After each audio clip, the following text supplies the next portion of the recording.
Any Marvel Endgame spoilers, and you will be assassinated. Do not say anything of. No idea. Assassinated?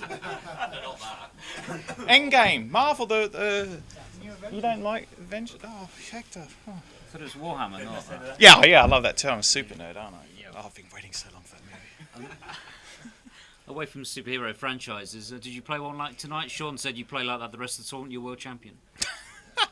Yeah, it's like the first session yesterday was a wonderful standard from both of us. It was a brilliant standard.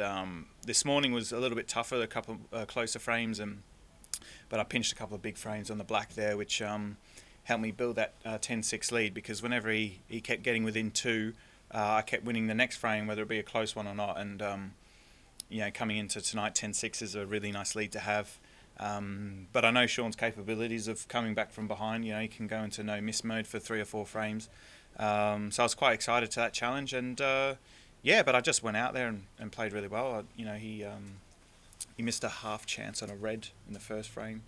It was a tough shot though, but I knocked in a good long red and made whatever it was, 100 or something, and then gone 80, 90. So yeah, great way to finish off the match. It just looks like you're playing with so much freedom.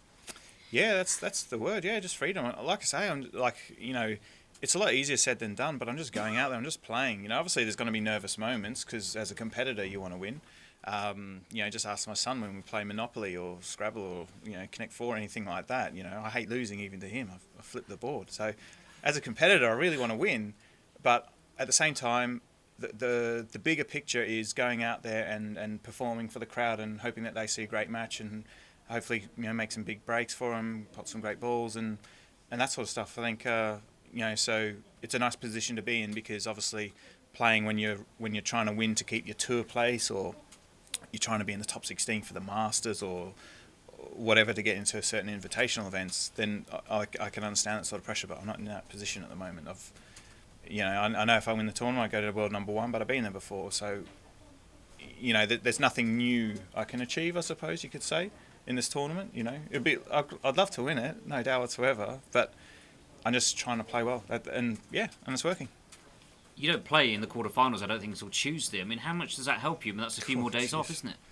Yeah, it is. Yeah, it allows me some time to build my Warhammer figurines and just chill out.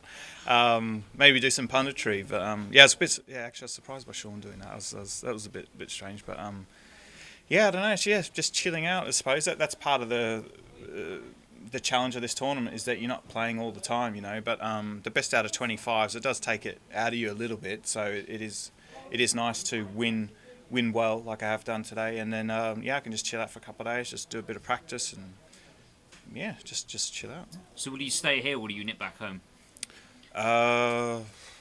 Good question. Miller's probably texting me right now, you're coming home for a couple of days. But I think now's the time where I just got to settle in now and focus at the job at hand. I'm going to ask you about, obviously you could play Higgins or Bingham next, but is it more about what you do now rather than thinking about an opponent? It's always important to play a match on your terms. There's nothing worse than losing a match when you feel as though it was on the other guy's terms. And that's what I've been able to do really well the last few months, is that I've pretty much played every single match on my terms, and it's led to great success. And Higgins and Bingham are two former champions here, two great players. So it's the same again. It's I know I have to play well, so that's a challenge I've got to take on, head on. If it is John Higgins, do you think he's even more dangerous this year? Obviously, he's lost in the last 2 finals. He must be incredibly fired up to do well this time. Yeah, I remember his interview after losing last year and how he sort of complimented Jimmy White's attitude after losing 6. And John says that it's bad enough losing 2 in a row. He will be determined and hungry. There's absolutely no doubt about that. But I like playing both players. They both play the game the right way. So it's going to be a really enjoyable sort of contest either way. So, neither player looks to kind of create a messy table or anything like that. They both try to, win well. So, it's just a challenge I'm, looking forward to, and it's a very exciting prospect. And just one question on Stuart Bingham. I mean, is he in that sort of group that's just below the sort of the main favourites like you and Judd? Would you say? I mean, can you be a former world champion and be a dark horse like he appears to be? Yeah, I think so. I think I mean it was an amazing match with him and Graham. First off, and yeah, Stuart's one of these players. He's sort of like one of these players where everyone will label him as like the underdog, but he knows his chances are better than that, and that's a very dangerous opponent. I've had it here before. I think when I played Barry Hawkins the quarters 3-4 years ago, that makes a very dangerous opponent. So it's important that you don't get caught up in all of that and then and sort of forget about that and just play your own game. So yeah, I think it'll be a great match between the two of them, and yeah, like I say, I can't wait to get back out there. And just one question, you probably won't be aware of this, but away from the table, Mark Williams has gone to hospital tonight. He had chest pains, so he's gone on his own accord to A&E to be checked out. Just a thought on that. Yeah, geez, I hope he's okay. Did he play the match? He finished today? the match, and then they called the doctor that's on standby. And he said he'd go to hospital, get checked out. He actually went on his own, didn't have to get an ambulance, but he's obviously been tweeting from the hospital.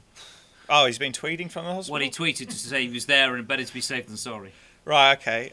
Well, if he's tweeting, then I'll take that as a really good sign. Yeah, I hope he's well, because first and foremost, most important thing is his health. But at the same time, it would obviously be devastating to have to withdraw from the event as defending champion. So, yeah, I'm sure everyone in the snooker world wishes him well, and hopefully he can play. He plays tomorrow, I assume. Yeah. So yeah, hopefully he's okay.